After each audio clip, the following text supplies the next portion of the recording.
Students, कैसे हो आप सभी। आई होप सभी अच्छे होंगे बेटा, घर पर होंगे। एंड बेटा आज हम स्टार्ट करने वाले हैं जो यूनिट 7 है इक्विलिब्रियम, उसका नेक्स्ट टॉपिक। ठीक है बेटा, कल हम कुछ टॉपिक डिस्कस कर चुके हैं। आज मैं स्टार्ट कर रही हूँ लॉ ऑफ मास एक्शन।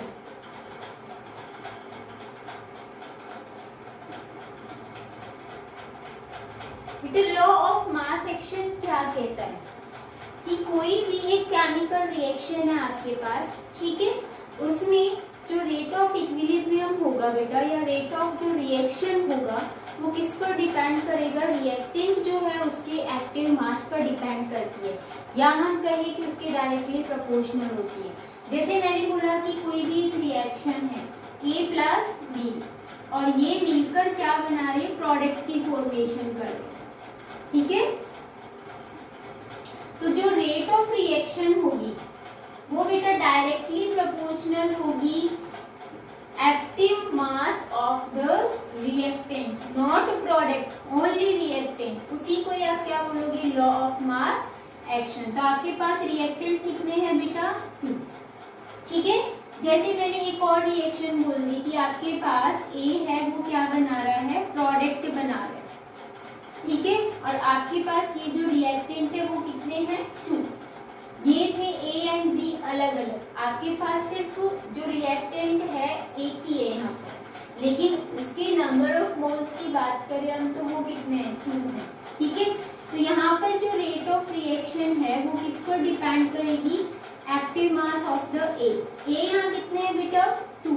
तो हम यहाँ ऐसे भी लिख सकते हैं या फिर इसको हम ऐसे भी लिख सकते हैं, rate is directly proportional to the A square, ठीक है। इसका मतलब यहाँ पर क्या है, ये जो आगे लिखा हुआ रहता है इसको हम स्टोइकियोमेट्रिक कोफिशिएंट भी बोलते हैं, ठीक है। जैसे मैंने एक और रिएक्शन देखी, मैंने ये लिखा 2A plus 3B is equal to क्या बना रहा है बेटा, प्रोडक्ट में कन्वर्ट हो रहा है, ठीक है। तो जो रेट ऑफ रिएक्शन है वो किस पर डिपेंड करेगी, एक्टिव मास ऑफ A। अब यहाँ पर स्टोइकियोमेट्रिक 2 है, अगर मैं इस फॉर्म में लिखूं और इसमें लिखूं तो एक ही बात है, तो सेम देखो क्या आ जाएगा, square and active mass of the B, और यहाँ पर कितने हैं, 3, तो यहाँ पावर क्या कर दोगे, 3। इसका मतलब कंक्लूजन क्या निकला कि जो रेट ऑफ रिएक्शन है बेटा किस पर डिपेंड कर रही है, और एक तो एक्टिव मास के तो डायरेक्टली प्रोपोर्शनल है, बट जो स्टोइकियोमेट्रिक कोएफिशिएंट है उस पर भी डिपेंड करती है, ठीक है। ये था लॉ ऑफ मास एक्शन। अब बेटा आता है लॉ ऑफ केमिकल इक्विलिब्रियम। वो क्या कहता है वो अच्छे से देखना है आपको, ठीक है।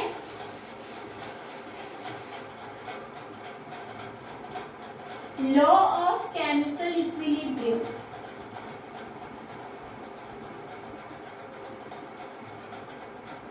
यहाँ पर अब इक्विलिब्रियम देखोगे आप, ठीक है। जैसे मैंने कहा A प्लस B, रिएक्शन दोनों डायरेक्शन में, इक्विलिब्रियम में आप डबल एरो से शो करोगे, एंड बेटा आपके पास C प्लस D यहाँ पर बन रहा है, ठीक है। तो according to law of mass action क्या होता है बेटा, जो रेट होती है वो डायरेक्टली प्रोपोर्शनल होती है किसके, active mass of the reactant, हो गया। लेकिन बेटा यहाँ पर अगर हम बात करें इक्विलिब्रियम की, तो यहाँ पर रिएक्शन देखो फॉरवर्ड भी हो रही है और बैकवर्ड भी हो रही है।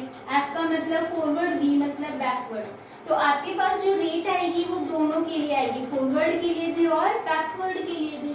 तो हम लिखेंगे फॉरवर्ड रिएक्शन या फॉरवर्ड आप डायरेक्शन देखोगे तो उसमें जो रेट होगी R, ठीक है, रेट जो होगी वो किसके डायरेक्टली प्रोपोर्शनल है, A एंड B की एक्टिव मास या फिर कंसंट्रेशन भी बोल सकते हो, ठीक है। और जब आप यहाँ पर प्रोपोर्शनल का साइन हटाओगे तो क्या आएगा, रेट कांस्टेंट K।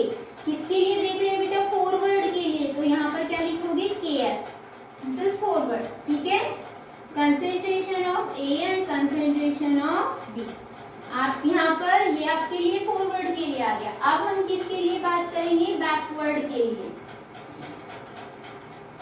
ठीक है। बैकवर्ड रिएक्शन में क्या होता है बेटा, क्योंकि जब बैकवर्ड जाएगी तब ये किसकी तरह बिहेव करेगा, एज अ रिएक्टेंट। तो यहाँ पर बेटा हमेशा ये जो लॉ ऑफ मास एक्शन है उसमें रिएक्टेंट की कंसंट्रेशन या एक्टिव मास पर ही रेट ऑफ रिएक्शन डिपेंड करती है, कभी भी प्रोडक्ट पे नहीं। तो आप यहाँ पर क्या लिखोगे, जो रेट है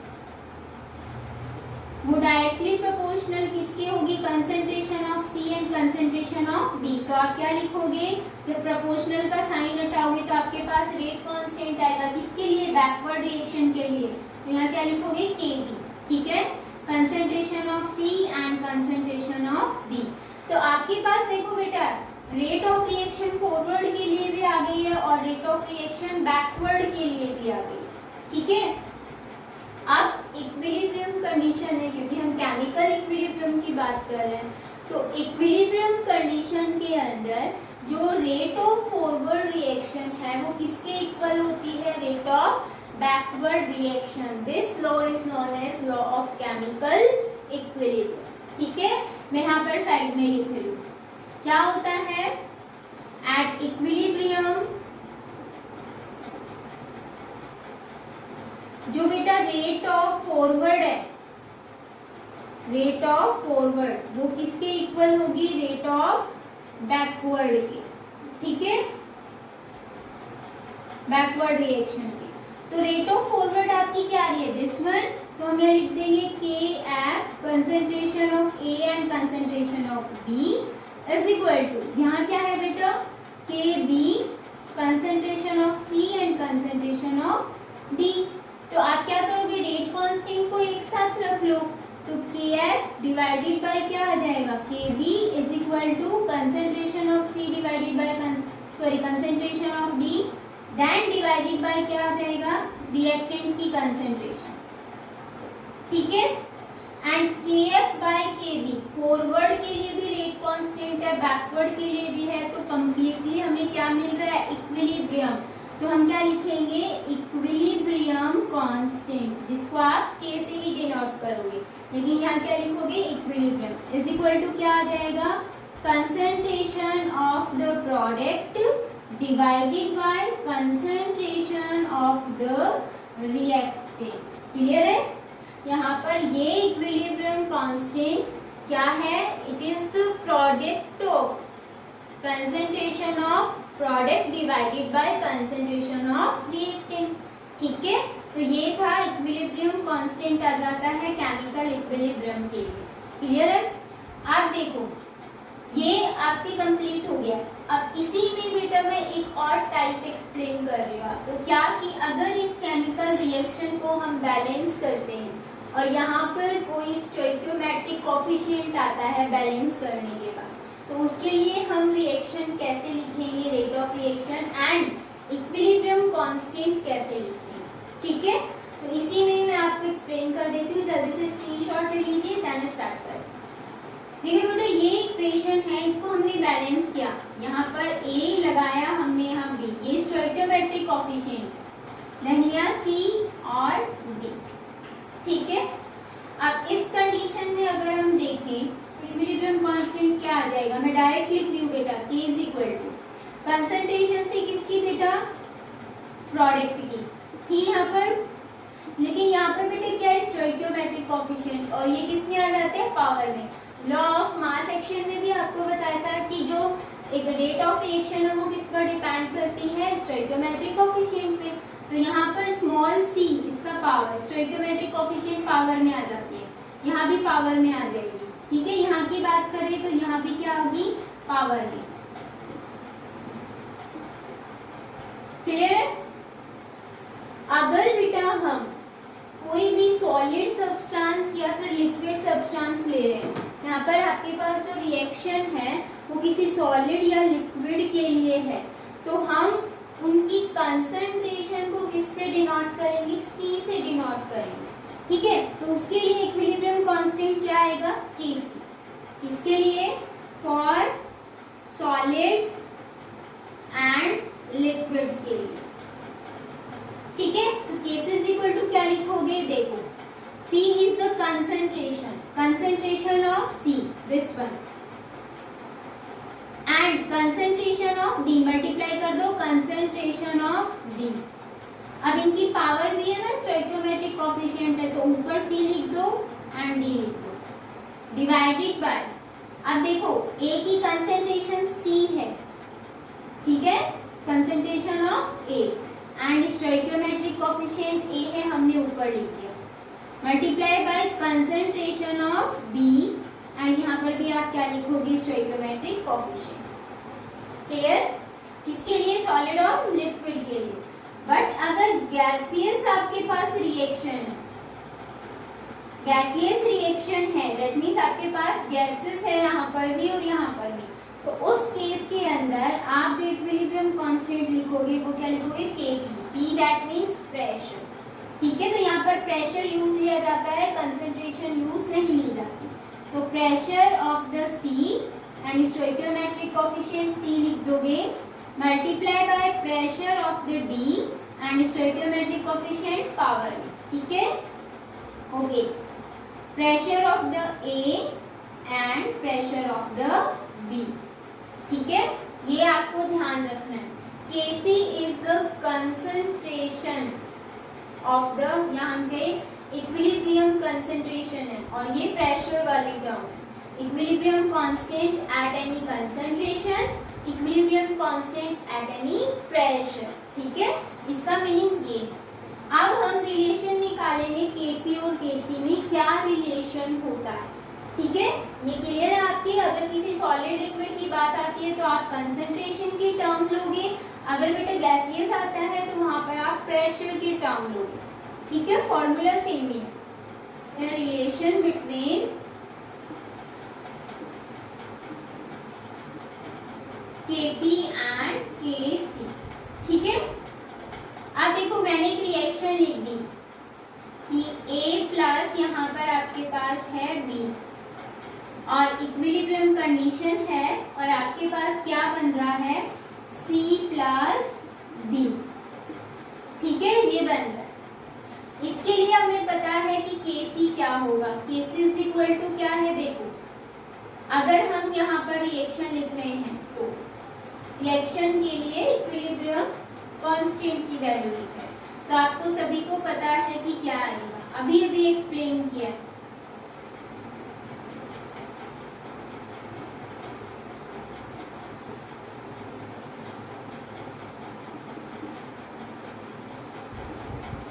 ये इक्वेशन फर्स्ट, ठीक है, Kp इज इक्वल टू क्या आएगा बेटा, pressure of the C, pressure of the D divided by pressure of the A and pressure of the B, ठीक है। अब देखो इसको इक्वेशन सेकंड मान लिया हमने, दोनों टर्म लिख दी। अब हमें ये देखना है, देखो according to ideal gas equation क्या होता है, PV is equal to nRT होता है बेटा, तो pressure P is equal to क्या हो गया, N बाय VRT, एंड बेटा जो N बाय V है वो क्या होती है, concentration, number of moles divided by volume. यहाँ कहे कि वॉल्यूम में कितने नंबर ऑफ मोल्स प्रेजेंट है किसी भी गैस के, तो वो क्या है, कंसेंट्रेशन। तो प्रेशर इज इक्वल टू क्या आ जाएगा बेटा, CRT आ गया। आप देखो A के लिए, B के लिए, C के लिए और D के लिए अलग अलग प्रेशर होता है, तो हम निकालते हैं, ठीक है, देखो कैसे निकालेंगे। PA इज इक्वल टू क्या आ जाएगा, CART, ठीक है, PB इज इक्वल टू क्या होगा, CBRT एट कांस्टेंट टेम्परेचर, और R की वैल्यू भी कांस्टेंट है, चेंज क्या हो रही है, ओनली कंसेंट्रेशन और प्रेशर, ठीक है। C pressure of the C क्या होगा, CCRT and pressure of the D क्या होगा, CDRT। आपको क्या करना है, ये वाले वैल्यूज इक्वेशन सेकंड में पुट करना है, ठीक है। These values put in equation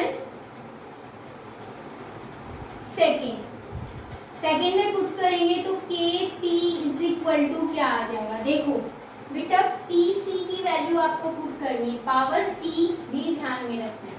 Pc की वैल्यू क्या है, CCRT और इसकी पावर क्या है बेटा, स्मॉल सी, तो आप रिप्रेजेंट करोगे, ठीक है। Multiply by C D R T, power क्या आ जाएगी D, divided by C A R T, इसका स्टोइकोमेट्रिक कोफिशिएंट स्मॉल ए था, and C B R T stoichiometric coefficient क्या था स्मॉल बी। क्लियर है, बहुत सिंपल है। आइडियल गैस इक्वेशन से आपको P A, P B, P C और पी डी की वैल्यू निकाल के यहाँ पुट करनी है, सिंपल। अब देखो बेटा हम अलग अलग कर देंगे, C और RT कंसंट्रेशन की टर्म को अलग और RT कांस्टेंट की टर्म को अलग कर देंगे, ठीक है। तो Kp इज इक्वल टू क्या आ जाएगा, देखो यहाँ पर है C की पावर C, ठीक है, एंड मल्टीप्लाई बाय CD की पावर D। इनको एक साथ लिख लिया, कंसंट्रेशन की टर्म को RT की पावर अलग कर दो, ठीक है। मल्टीप्लाई में सारा डॉट का मतलब मल्टीप्लाई, RT कॉमन था, अब देखो इसकी पावर है C, इसकी पावर है, that means C plus D, ठीक है। नीचे भी ऐसे ही कर दोगे, CA की पावर A, CB की पावर B एंड RT की पावर क्या आ जाएगी A प्लस B। क्लियर है। देखो आपको ये वाला पार्ट किसके कंपैरेबल लग रहा है, इक्वेशन फर्स्ट के कंपैरेबल लग रहा है, तो इस वाले पार्ट की जगह हम क्या पुट कर सकते हैं बेटा, Kc पुट कर सकते हैं ना, this one is equal to the Kc। तो हम Kc की वैल्यू देखेंगे, तो यही थी इक्वेशन फर्स्ट में। अब देखो यहाँ पर RT डिवाइडेड बाय RT है, ये भी कॉमन आ रहा है, तो हम इसको ऐसे लिख सकते हैं RT की पावर C प्लस D था, एंड ये वाली पावर जब ऊपर जाएगी तो किस में आ जाएगी, माइनस A प्लस B। देखो बेटा ये स्टोइकोमेट्रिक कोफिशिएंट है, या फिर मैंने आपको पहले भी बोला था क्या होते हैं, नंबर ऑफ मोल्स होते हैं। तो अगर हम देखें C प्लस D, ये क्या है, number of moles of product, minus A plus B क्या है, number of moles of reactant. इसका मतलब ये किसके इक्वल आ जाएगा, आपको पता है ना, बताया था गैसेस के लिए कि जो डेल्टा एन होता है, दिस वन इधर देखो, delta N is equal to क्या था, number of mole of product minus number of mole of reactant. तो ये number of moles of product है और ये रिएक्टेंट के, तो इसकी जगह हम क्या लिख सकते हैं, Kp is equal to Kc multiply by RT की पावर डेल्टा एन से रिप्रेजेंट करेंगे, और ये ही रिलेशन होता है किसमें, Kp एंड Kc के अंदर। क्लियर है relation between Kp and Kc, बहुत इजी है बेटा, सिर्फ थोड़ा सा ध्यान रखना, ठीक है। अब इसके बेस पे बेटे न्यूमेरिकल्स आते हैं, मैं आपको न्यूमेरिकल करवा देती हूँ, जल्दी से स्क्रीनशॉट ले लीजिए, देन न्यूमेरिकल देखते हैं।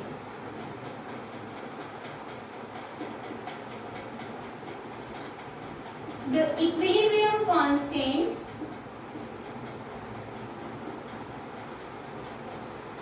Kp for the reaction, और रिएक्शन आपके पास है SO3 जो है वो किसमें कन्वर्ट हो रहा है, SO2 प्लस O2 रिलीज कर रहा है, एंड आपके पास रिएक्शन भी बैलेंस है, ठीक है, 2 एंड 2। ये भी गैसियस फॉर्म में है, ये भी गैसियस फॉर्म में, ठीक है।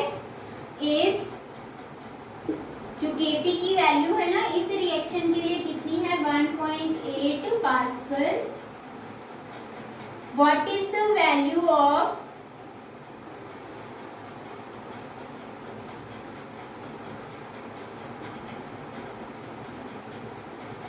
Kc? मैं आपको बस कैलकुलेट करना बताऊंगी, आंसर बेटा आप खुद कैलकुलेट करें, ठीक है। आंसर सभी को अपने आप कैलकुलेट करना है, सिर्फ मेथड, और कमेंट बॉक्स में आप आंसर मुझे लिख के बताएंगे इसका क्या है, ओनली मेथड बता रहे। देखो सबसे पहले इसमें दिया हुआ क्या है, हमारे पास Kp की वैल्यू दी हुई कितनी, 1.8 पास्कल। पूछा क्या है, Kc की वैल्यू पूछा है, हमें Kp और Kc में रिलेशन पता है, ठीक है। एंड देखो बेटा टेम्परेचर भी दिया हुआ है, आगे दिख रहा है 700 केल्विन, टेम्परेचर है 700 केल्विन, और R की वैल्यू सभी को पता है 8.314 होती है, ठीक है।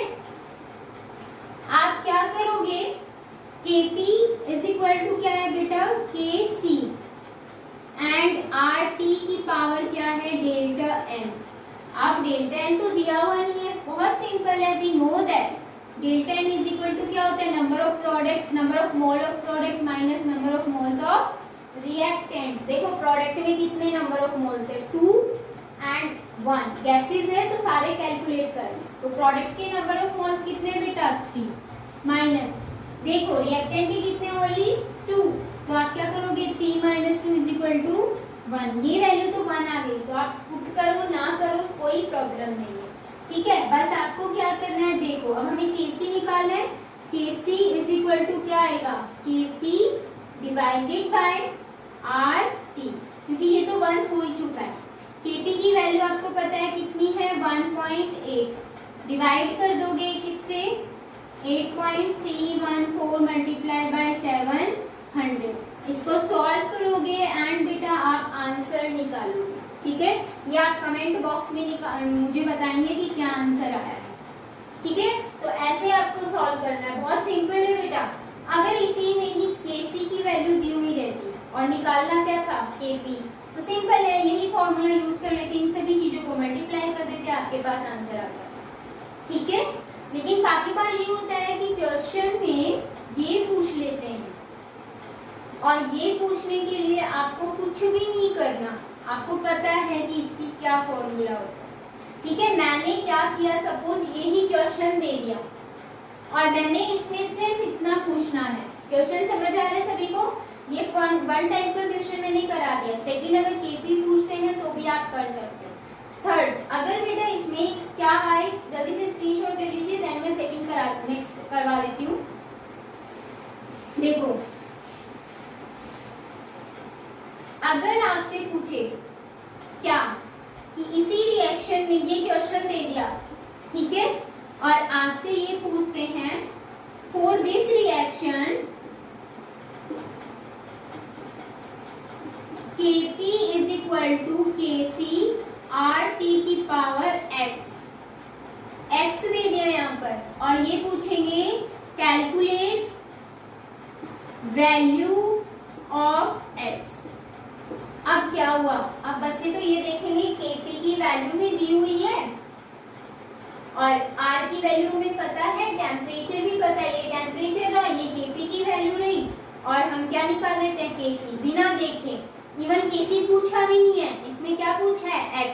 ऊपर की चीज आपके काम की है ही नहीं, सिर्फ कौन सी है, ये कि आपको सिर्फ इक्वेशन देखनी है, RT की पावर x है और पूछा क्या है, x, और x क्या होता है बेटा, डेल्टा n होता है, और डेल्टा n की वैल्यू कैसे कैलकुलेट करते हैं, np माइनस nr। इसमें और कुछ भी नहीं करना बेटा, थोड़ा सा बस माइंड यूज करना है। x पूछा है, x यहाँ पर क्या है, डेल्टा n, और डेल्टा n कैसे निकालते हैं, हमें फॉर्मूला पता है। अब इक्वेशन है आपके पास, है ना, आप क्या करोगे, देखो np कितना है, 2 एंड 1 3 माइनस nr कितना है, 2, क्या लिखोगे, 1 इज द आंसर। तो x इज इक्वल टू क्या आ गया बेटा, 1 आ गया, ठीक है। सेकंड टाइप का अगर इस टाइप का क्वेश्चन आता है तो आपको ऐसे करना है, ऐसे भी आते हैं और बहुत ही इजी होते हैं, थोड़ा सा ध्यान रखना है बस। अब कैरेक्टरिस्टिक हमें देखना है।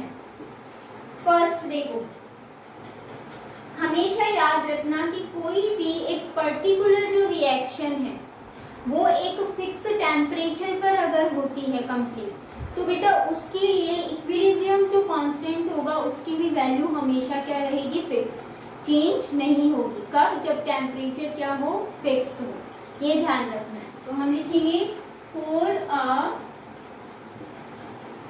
पर्टिकुलर रिएक्शन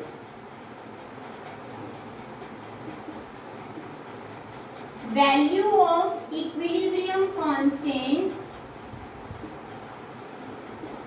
इक्विलिब्रियम कांस्टेंट को हम k से डिनोट कर रहे हैं तो हम यहाँ k भी लिख सकते हैं, ठीक है। Value of k is fix eight fix temperature, ठीक है। जैसे मैंने रिएक्शन लिखी, आपके पास है एसिटिक एसिड, ये एसिटिक एसिड है, ठीक है, और ये किसके साथ रिएक्ट कर रहा है, एल्कोहल के साथ रिएक्ट कर रहा है, इथेनॉल है। एसिटिक एसिड जब इथेनॉल के साथ रिएक्ट करता है तो बेटा एस्टर की फॉर्मेशन करता है, ठीक है, CH3COO C2H5 then water molecule release हो जाता है, ये क्या बना, एस्टर बना। तो ये जो रिएक्शन होती है बेटा, ये कब कंप्लीट होती है, जब आप टेम्परेचर क्या रखोगे 25 डिग्री सेल्सियस। अगर टेम्परेचर आपने ये रखा है तभी ये रिएक्शन क्या होगी, पॉसिबल। इसका मतलब टेम्परेचर क्या है, फिक्स। तो इसका इक्विलिब्रियम जो कांस्टेंट होता है के, उसकी भी वैल्यू क्या आती है, 4, फिक्स होती है, ध्यान रखना है। ठीक है, अगर बेटा इसी रिएक्शन को आपने क्या कर दिया, रिवर्स्ड कर दिया, आपने जो स्टार्टिंग में ये मटेरियल लिया था इसकी जगह अगर आप ये लेते हो, तो बेटा जो इक्विलिब्रियम कांस्टेंट होगा वो भी क्या हो जाएगा, इनवर्स हो जाता है। ठीक है, तो सेकंड आपको ध्यान रखना है, अगर ये ध्यान रखना, if reaction is reversed, reaction को क्या कर दिया, reversed, then equilibrium constant will be inverse, ये क्या हो जाएगा, इनवर्स हो जाएगा। यही रिएक्शन मैंने ऐसे लिखी, CH3COO C2H5, ये क्या है, एस्टर। ठीक है, इसकी रिएक्शन अगर हम वाटर के साथ कराते हैं तो क्या आएगा, CH3COOH acetic acid and ethanol. तो ये बेटा 25 डिग्री सेल्सियस पे तो हो रही है, बट जो K है वो क्या हो जाएगा, इनवर्स हो जाएगा, 1/4 आएगा। ठीक है, थर्ड है आपके पास, if any reaction divided by 2, अगर हम 2 से डिवाइड कर देते हैं तो क्या होगा, देखते हैं अभी। ठीक है, मैं अभी पहले बताऊंगी नहीं होता क्या है, वो हम देखते हैं। देखो, एक रिएक्शन है क्या कि N2 जो है वो हाइड्रोजन के साथ रिएक्ट करके और क्या बना रही है, अमोनिया गैस बना रही है। ये भी गैस है, ये भी गैस है, ये भी गैस है। ठीक है, तो इसके लिए जो इक्विलिब्रियम कांस्टेंट होगा वो आप क्या लिखोगे, आपको पता है equilibrium constant is equal to क्या होता है, concentration of product divided by concentration of reactant, right. तो आप क्या लिखोगे, concentration of ammonia, stoichiometric coefficient 2 है, पावर 2 कर देना, divided by concentration of N2 and concentration of H2, कितने हैं बेटा, 3, पावर 3। 1 आता है तो पावर 1 लिखने की जरूरत नहीं क्योंकि वो वैल्यू एज इट इज रहती है। ठीक है, ये आपके पास इक्विलिब्रियम कांस्टेंट आ गया इस रिएक्शन के लिए। अब हमें क्या करना है, इसी रिएक्शन को 2 से डिवाइड करना है, ये एक नॉर्मल रिएक्शन है। ठीक है, अब हमें इसको 2 से डिवाइड करना है। जैसे 2 से डिवाइड करोगे बेटा यहाँ पर रिएक्शन चेंज हो गई, देखो 1/2 N2 प्लस 3/2 H2 एंड यहाँ क्या आएगा, देखो हम क्या करें, 2 NH3 तो था ही, इसको जब 2 से डिवाइड करेंगे तो 2 से 2 कैंसिल होना है, यहाँ पर डिवाइड बाय 2 लिख दिया हमने, यहाँ भी डिवाइडेड बाय 2 लिख दिया। अब देखो इसके लिए जो इक्विलिब्रियम कांस्टेंट है उसको हमने K डैश से रिप्रेजेंट कर दिया, वो क्या आएगा, देखो कंसंट्रेशन ऑफ द अमोनिया, यहाँ पर 1 ही है, पावर लिखने की जरूरत नहीं है। कंसंट्रेशन ऑफ N2 की पावर क्या आ जाएगी बेटा, हाफ, एंड H2 की पावर कितनी आ जाएगी, 3/2। तो जब आप कंपेयर करोगे इन दोनों का कंपेयर करोगे तो K dash is equal to क्या आएगा बेटा, रूट ऑफ द K, ये ध्यान रखना है आप। ठीक है, स्क्वायर रूट ऑफ K आएगा।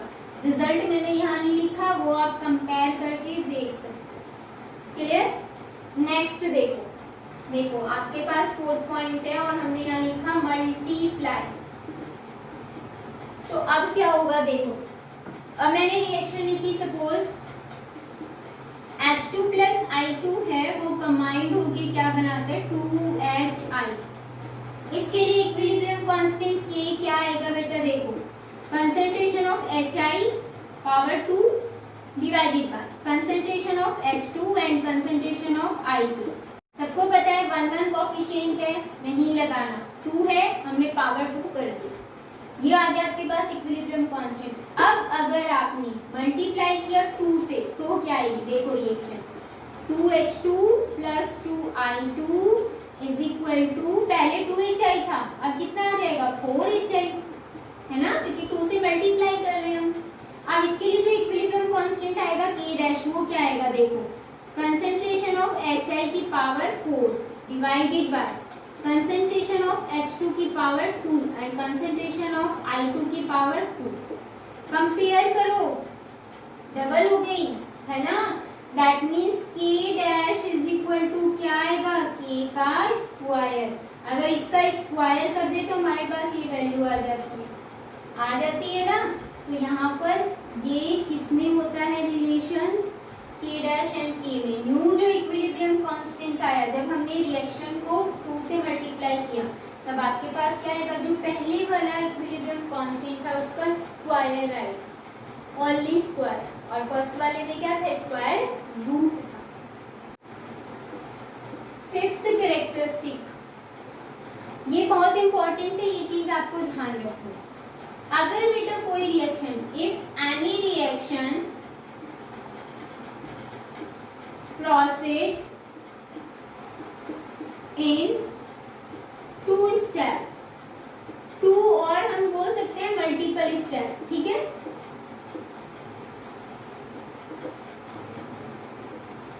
तो क्या होता है कि जो आपका इक्विलिब्रियम कांस्टेंट होता है पहली वाली रिएक्शन में, देन जब 2 स्टेप में होगी तो उसमें जो इक्विलिब्रियम कांस्टेंट होगा k, वो क्या आएगा बेटा, k1 एंड k2 का प्रोडक्ट होगा, मल्टीप्लाई करोगे तो, ठीक है। ये वाला फॉर्म आपके पास है। अब देखो मैं एक रिएक्शन लिखती हूँ आपके पास, वो क्या है, सपोज मैंने लिखा N2 प्लस O2, ये कंबाइंड होके क्या बनाते हैं, NO2 बनाते हैं, 2NO2।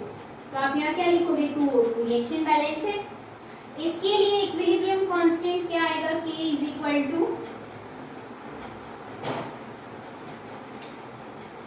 क्या लिखोगे, NO2 का square, concentration of N2 and concentration of O2 then square, ठीक है, यही होगा। अब ये थी सिंपल। अगर बेटा स्टेप में होती है, जैसे कि फर्स्ट स्टेप में हुई, स्टेप फर्स्ट हम देखें तो सबसे पहले N2 और O2 कंबाइंड होके क्या बनाएंगे, 2NO, ठीक है। तो इस केस में क्या होगा देखो, K1 is equal to, first step है तो हमने इक्विलिब्रियम कांस्टेंट K1 मान लिया, वो क्या होगा, NO का square divided by concentration of N2 and concentration of O2, clear. आप देखो बेटा, ये अगर यही रिएक्शन स्टेप सेकंड में हो रही है, क्यों, क्योंकि अभी NO बना है, NO से फिर क्या बनेगा, NO2, क्योंकि हमारा प्रोडक्ट NO2 है ना, तो ये NO अगेन ऑक्सीजन के साथ रिएक्ट करेगी। NO जो है वो ऑक्सीजन से रिएक्ट करके क्या बना रहा है, NO2, ठीक है। इस रिएक्शन को आप बैलेंस करोगे, अगर यहाँ 2 करते हो तो यहाँ भी 2 कर दो, रिएक्शन बैलेंस हो जाएगी। आप देखो इसमें इक्विलिब्रियम कांस्टेंट K2 है, आप क्या करोगे, NO2 की power 2 divided by concentration of NO की power 2 and concentration of O2। According to this K is equal to क्या है, K1 into K2।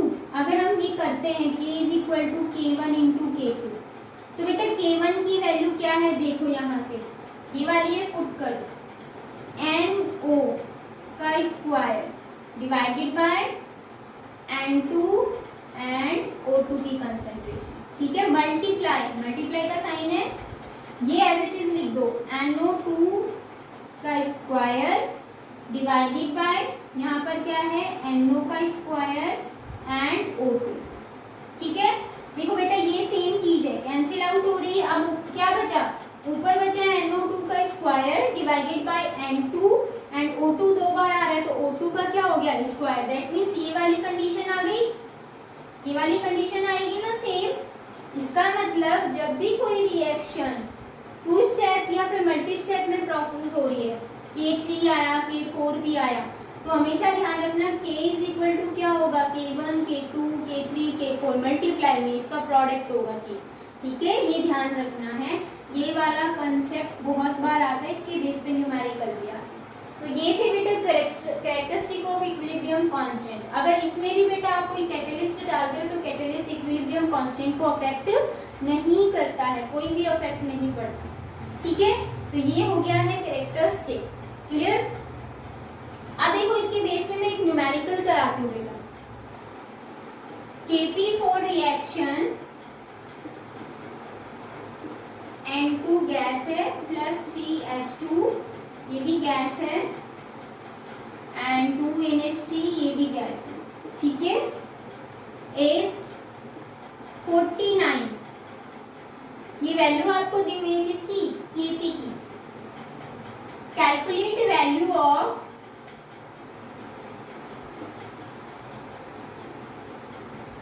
Kp for following reaction. ठीक है, रिएक्शन आपके पास है NH3 गैस है, हाफ N2 एंड प्लस 3/2 यहाँ पर क्या आ गया? H2। ठीक है, इस वाले रिएक्शन के लिए Kp की वैल्यू है। सेकेंड वाली जो रिएक्शन है इसके लिए हमें Kp की वैल्यू निकालनी है। तो एक चीज तो हमें ये देखना है क्या कि देखो पहले आपके पास ये रिएक्शन थी, अब क्या हो गई है? रिवर्स हो गई ना। पहले यहाँ पर ये प्रोडक्ट की साइड है, अब क्या आ गया? रिएक्टेंट की साइड। इसका मतलब क्या हो गई? रिवर्स। और जब बेटा कोई भी केमिकल रिएक्शन रिवर्स होती है तो जो इक्विलिब्रियम कांस्टेंट है वो भी क्या हो जाता है? इनवर्स। तो एक टर्म तो हमारे पास आ गई क्या कि इस वाली रिएक्शन के लिए जो Kp है वो कितना आएगा? इस फर्स्ट वाले Kp के इनवर्स हो जाएगा 49। यहाँ तक आ गया, फर्स्ट स्टेप हमें समझ आ गया। अब सेकंड हम देखेंगे। क्या बेटा ये एज इट इज रिएक्शन है? नहीं, इसको बेटा 2 से क्या कर रखा है? डिवाइड। और जब किसी भी रिएक्शन को हम 2 से डिवाइड करते हैं तो उसका जो न्यू इक्विलिब्रियम कांस्टेंट है वो किसके इक्वल आता है? जो पहले वाले इक्विलिब्रियम कांस्टेंट के रूट स्क्वायर के। इसका मतलब अब आप इसका क्या कर दोगे? रूट स्क्वायर कर दोगे। क्लियर है? ये दोनों पॉइंट आ गए एक ही क्वेश्चन के अंदर।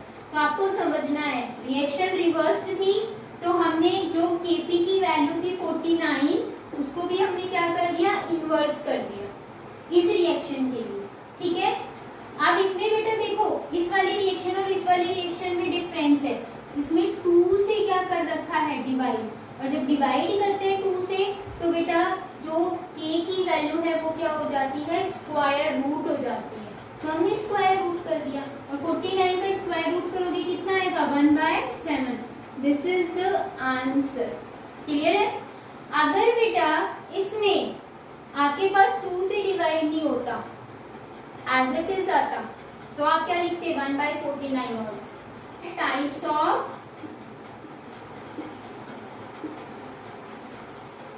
Chemical equilibrium. ठीक है, इसमें सबसे फर्स्ट जो है वो आता है होमोजीनियस इक्विलिब्रियम। होमो का मतलब बेटा क्या होता है? सेम। अगर बेटा ऐसी रिएक्शन जिसमें रिएक्टेंट एंड जो प्रोडक्ट है दोनों की फेज क्या हो? सेम हो, तो वहां पर इक्विलिब्रियम जो कांस्टेंट आएगा या इक्विलिब्रियम जो केमिकल होगी रिएक्शन उसको आप क्या बोलोगे? Homogeneous equilibrium. ठीक है, 4 मैंने एग्जांपल दिया। N2 है H2 के साथ रिएक्ट कर रहा है और क्या बना रहा है? अमोनिया बना रहा है। ठीक है, तो बेटा ये भी क्या है? गैस। ये भी क्या है? गैस। और ये भी गैस। तो देखो बेटा यहाँ पर ये जो रिएक्टेंट है और ये जो आपका प्रोडक्ट है इन दोनों की फेज क्या है? सेम है ना। देखो तो इसमें होमोजीनियस में याद रखना है आपको same phase of reactant and product. ठीक है, ध्यान रखना है रिएक्टेंट एंड प्रोडक्ट की फेज क्या रहेगी? सेम। उसी को आप क्या बोलोगे? Homogeneous equilibrium. सेकंड मैंने आपसे बोला हेट्रोजीनियस, तो माइंड में आ गया हो गया हेट्रोजीनियस इक्विलिब्रियम का मतलब क्या है। हेट्रो मतलब डिफरेंट, इसमें बेटा जो रिएक्टेंट एंड प्रोडक्ट है उनकी फेज सेम नहीं होगी, वो क्या होगी, डिफरेंट डिफरेंट होगी, उसको आप क्या बोलोगे, हेट्रोजीनियस इक्विलिब्रियम। तो हम यहाँ पे ये लिखेंगे different phase of reactant and product, ठीक है। जैसे कि मैंने एग्जांपल दिया, कैल्शियम कार्बोनेट है CaCO3, ये बेटा सॉलिड होता है, ठीक है। और जब ये ब्रेक डाउन होगा, जब हम इसको हीट करेंगे तो क्या होगा, कैल्शियम ऑक्साइड, ये भी सॉलिड होता है और साथ में क्या रिलीज होगी, CO2 गैस रिलीज होगी। तो देखो यहाँ पर ये सॉलिड था रिएक्टेंट, बट प्रोडक्ट में सॉलिड है बट साथ में क्या रिलीज हो रही है, गैस भी। तो यहाँ पर फेज क्या हो गया है, डिफरेंट, तो उसको आप क्या बोलोगे, हेट्रोजीनियस इक्विलिब्रियम। क्लियर है बेटा। आज के लिए हमारा लेक्चर यही है, फिनिश करते हैं हम। कल हम लेकर आएंगे इक्विलिब्रियम कांस्टेंट के लिए कुछ और टॉपिक्स। Take care.